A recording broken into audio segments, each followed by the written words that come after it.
दोस्तों, आज की यह बुद्धिस्ट स्टोरी आपके जीवन के लिए बेहद खास है। दोस्तों, क्या जो जीवन हम जी रहे हैं, क्या वही जीवन की असल सच्चाई है या कुछ और? तो चलिए इसे जानते हैं भगवान बुद्ध के जीवन से प्रेरित इस कहानी की मदद से। बुद्ध के संग सबके लिए खुले रहते। बुद्ध संघ का अर्थ है जो भी व्यक्ति बौद्ध भिक्षु बनकर बुद्ध के साथ रहना चाहता हो, बौद्ध की शरण में आना चाहता हो। कुछ लोगों को बुद्ध सहज ही स्वीकार कर लेते और संघ में रहने की अनुमति दे देते हैं, पर कुछ व्यक्तियों को वो कह देते कि जाओ पहले एक दिन और एक रात शमशान में जाकर रहो। इसी तरह एक दिन एक व्यक्ति बुद्ध के पास आया और उनसे बुद्ध के संग में शामिल होने की इच्छा जताते हुए कहा, गुरुजी, मैं आपका शिष्य बनना चाहता हूँ। बुद्ध ने कहा, तुम्हें मेरा शिष्य बनने के लिए एक दिन और एक रात पूरा शमशान में बिताना होगा, और वहाँ तुम जो भी देखोगे, जो भी महसूस करोगे, मुझे आकर बताओगे। उसके बाद ही तुम संघ में शामिल हो पाओगे। वो व्यक्ति ये सुनकर घबरा गया। उसने बुद्ध से कांपती आवाज़ में कहा, गुरुजी, दिन में तो रहना ठीक है, लेकिन रात में शमशान में रहना खतरनाक है। बुद्ध ने कहा, कैसा खतरा? व्यक्ति ने कहा, वहाँ भूत प्रेत होंगे, वो मुझे पकड़ लेंगे और मुझे जान से मार देंगे या मेरा जीवन नर्क बना देंगे। भूत प्रेतों का खौफ उस व्यक्ति के चेहरे पर साफ दिखाई दे रहा था।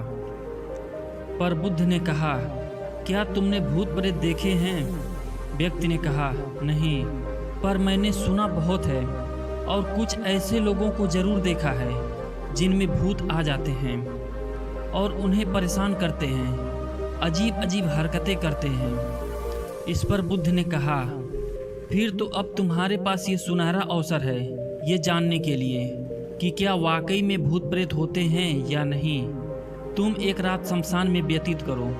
वहाँ पर अगर तुम्हें कुछ ऐसा लगे कि वो भूत है तो देखना कि वो कैसा दिखता है, और यदि ऐसा कुछ नहीं हुआ तो तुम यह जान पाओगे कि भूत प्रेत जैसी कोई चीज़ नहीं होती। इस तरह पूरी रात तुम जो भी अनुभव कर पाओ वो सुबह मुझे आकर बताना। बुद्ध की बातों से वो व्यक्ति जिज्ञासु हो जाता है। व्यक्ति बोला, ठीक है गुरुजी, मैं एक पूरा दिन और रात शमशान में गुजारूंगा। बुद्ध ने कहा, ठीक है, अभी तुम स्नान कर लो और आश्रम में जाकर भोजन करके आराम करो। कल सूर्य की पहली किरण के साथ ही तुम शमशान पहुंच जाना। व्यक्ति के जाने के बाद बुद्ध ने अपने 4 शिष्यों से कहा कि वह व्यक्ति कल शमशान जाएगा, तुम उसके पीछे जाना और उस पर नज़र रखना, पर ध्यान रहे उससे भनक भी ना लगे कि कोई उस पर नज़र रख रहा है। अगले दिन सुबह होते ही वो व्यक्ति शमशान पहुंच गया। बौद्ध भिक्षु भी उस व्यक्ति का पीछा करते हुए एक जगह छुपकर उस व्यक्ति पर नज़र रखने लगे। जब तक दिन था तब तक वो व्यक्ति शमशान में इधर उधर घूमता रहा। उसे खास वैसा कुछ भी अनुभव नहीं हुआ, लेकिन जैसे जैसे सूर्यास्त होने लगा और अंधेरा बढ़ता गया, उस व्यक्ति की धड़कनें भी बढ़ती जा रही थी। किसी तरह उस व्यक्ति ने पूरी रात शमशान में गुजार ही ली और सुबह होते ही वो बुद्ध के पास पहुंच गया। बुद्ध ने व्यक्ति से पूछा, बताओ शमशान में कैसा समय व्यतीत हुआ तुम्हारा? क्या अनुभव किया और क्या क्या देखा? व्यक्ति बोला, गुरुजी, जैसे ही मैं सुबह सुबह शमशान पहुंचा तो वहाँ कुछ घंटे बाद मुझे कुछ लोगों की भीड़ शमशान की ओर आती दिखाई पड़ी जो एक अर्थी लिए आ रहे थे। मैंने जब उन लोगों को ध्यान से देखा तो उनमें से कुछ लोग बेहद दुखी, कुछ लोग सामान्य और कुछ लोग बेहद खुश थे। वो लोग उस मृत इंसान के बारे में बोल रहे थे कि इस व्यक्ति ने बहुत अच्छे कर्म किए हैं, बहुत किस्मत वाला है ये। इसके बाद उस मृत बुजुर्ग के बेटे ने अपने वृद्ध पिता की चिता को अग्नि दी। अर्थी के साथ शमशान आए लोग कुछ देर वहीं खड़े रहे। चिता प्रचंड अग्नि की लपटों से धू धू करके जलती रही। सभी लोग मायूस खड़े जलती चिता को निहार रहे थे। जैसे जैसे चिता की अग्नि मंद पड़ने लगी, वहाँ मौजूद लोग भी वहाँ से जाने लगे। थोड़ी देर बाद वहाँ 2 और अर्थी आई, जिसमें एक अर्थी किसी अमीर व्यक्ति की थी, जो तरह तरह के फूलों से बहुत सजी धजी थी। उस अर्थी के आसपास बहुत से लोग भी थे। और दूसरी अर्थी एक गरीब व्यक्ति की थी, जो बेहद साधारण सी थी, और उसके पास गिने चुने ही लोग थे। अमीर व्यक्ति की चिता चंदन की लकड़ी पर जलाई गई, जबकि गरीब व्यक्ति की चिता साधारण लकड़ियों पर जलाई गई। पहले अमीर व्यक्ति की चिता को जलाया गया, क्योंकि वो अमीर था। उसके बाद गरीब व्यक्ति की चिता को जलाई गई। दोनों व्यक्तियों की चिताएं जब जल गई तो सभी लोग शमशान से चले गए, लेकिन मैं वहीं खड़ा दोनों चिताओं को देखता रहा। फिर बुद्ध ने कहा, तुमने उनकी चिताओं को देखकर क्या समझा और क्या अनुभव किया? व्यक्ति ने कहा, गुरुजी, दोनों की चिताएं समान थी। दोनों के ही शरीर उन चिताओं में समान तरीके से ही जले। उसके बाद जब सब कुछ जलकर राख में बदल गया तो वो राख भी एक समान ही थी। गुरुजी, उसके बाद वहाँ एक औरत की अर्थी आई। उस औरत का पति बहुत दुखी था, फूट फूट कर रो रहा था। अर्थी के साथ शमशान आए बाकी लोग भी बहुत दुखी थे। वो सभी उसके पति को सांत्वना दे रहे थे। हे बुद्ध गुरु, मैंने उनमें देखा कि बहुत से लोग काफ़ी ज्ञानी थे। वो ज्ञान की बातें कर रहे थे। मैंने ध्यान से उनकी बातों को सुना तो वो बोल रहे थे कि अर्थी की सवारी करते हुए मृत्यु होकर एक दिन सबको यहाँ आना ही है। जीवन में हमें इंसानियत और परोपकार से जीना चाहिए। अधर्म कर्म से दूर रहना चाहिए। किसी को भी कष्ट नहीं देना चाहिए। धन के पीछे हमेशा भागकर जो हम अपने जीवन का सुख चैन गंवा बैठते हैं, और अंत में जो भी धन हम इकट्ठा करते हैं वो सब तो यहीं धरे का धरा रह जाता है। गुरुजी, इसके बाद शमशान में कोई अर्थी नहीं आई। इस पर बुद्ध ने पूछा कि तुम सारी रात वहाँ रहे तो क्या कोई भूत प्रेत तुम्हें दिखा? व्यक्ति बोला, नहीं, वहाँ मुझे कोई भूत प्रेत नहीं दिखा। हालांकि मन में एक डर तो था, पर सच कहूँ तो पूरी रात मैं अपने आप से ही डरता रहा। कभी हवाओं से हिलने वाले पत्तों की आवाज़ों से डरता रहा, तो कभी वहाँ आसपास मौजूद जीव जंतुओं की आवाज़ों से डरता रहा। मैं सारी रात वहाँ सहमा रहा, लेकिन पूरी रात में मुझे कोई भूत प्रेत नज़र नहीं आया। बुद्ध ने उस व्यक्ति से कहा, ठीक है, अब तुम जाओ और आश्रम में आराम करो। कल फिर तुम्हें पूरा एक दिन और एक रात शमशान में बिताना होगा। अब वो व्यक्ति ये सुनकर बोला, आप कैसी बात कर रहे हैं गुरुजी? आपके ही कहने पर आज पूरा दिन और पूरी रात मैं शमशान में पड़ा रहा। वो समय मैंने कैसे काटा है मैं ही जानता हूँ। अब मैं दोबारा वहाँ नहीं जाऊँगा। बुद्ध ने कहा, देखो, जो खास चीज़ तुम्हें वहाँ जाकर मिलनी है वो तुम्हें अभी तक नहीं मिली है। जब तक वो चीज़ तुम्हें नहीं मिल जाती मैं तुम्हें संघ में शामिल नहीं कर सकता। तुम एक दिन और वहाँ रुको, तुम्हें वो अवश्य मिल जाएगी।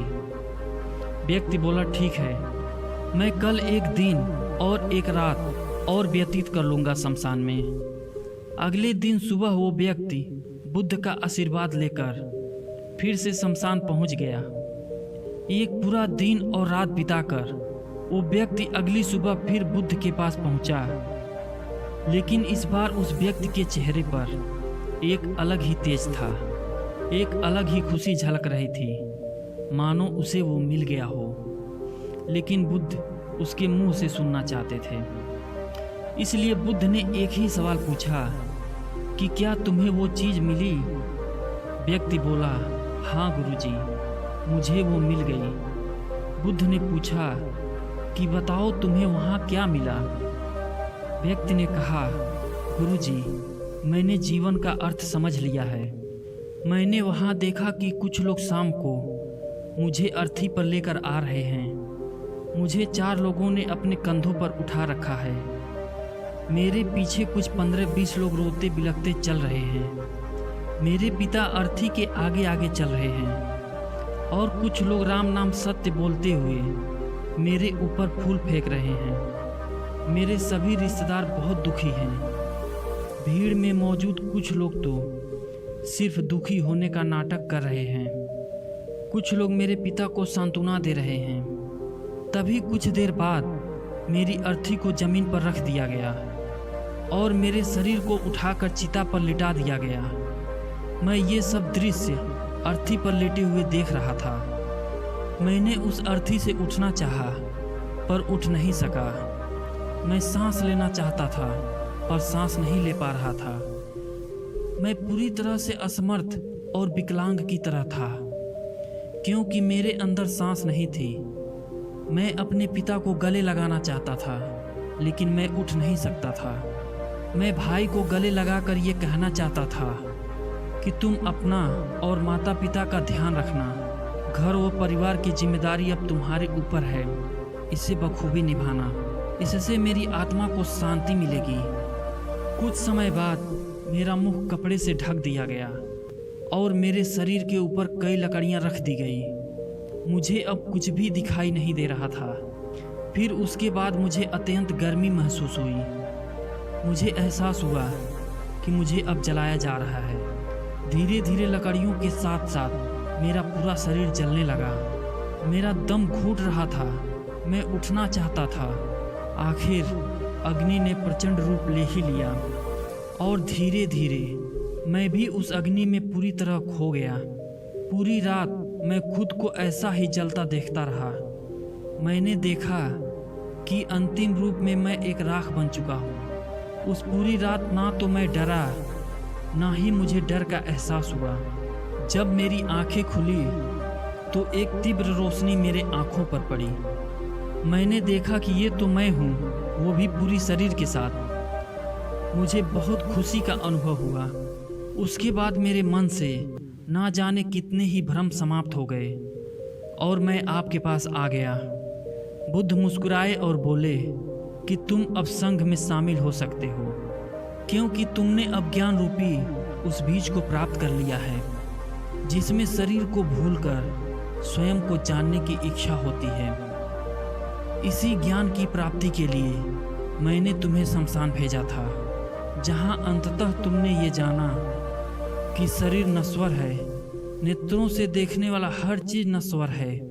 शमशान आने वाला हर व्यक्ति भी यह समझता है, पर शमशान से वापस जाते ही वो सब कुछ भूलकर पुनः उसी गलत क्रियाओं में लग जाता है, जैसे झूठ बोलना, लूट घसोट करना, अधर्म करना, लालच करना, अहंकार, ईर्ष्या इत्यादि नाना प्रकार की बुरी भावनाओं से बुरे कर्मों को अंजाम देते हैं। किंतु अब तुम्हारे अंदर ज्ञान का वो बीज अंकुरित हो चुका है जिसमें हम जीवन को तब तक नहीं समझ सकते जब तक मृत्यु को निकट से देखा और समझा न जाए। अच्छे स्वास्थ्य की कीमत वही समझ सकता है जो अत्यंत बीमार हो या जो बहुत लंबे समय से बुरे स्वास्थ्य से जूझ रहा हो।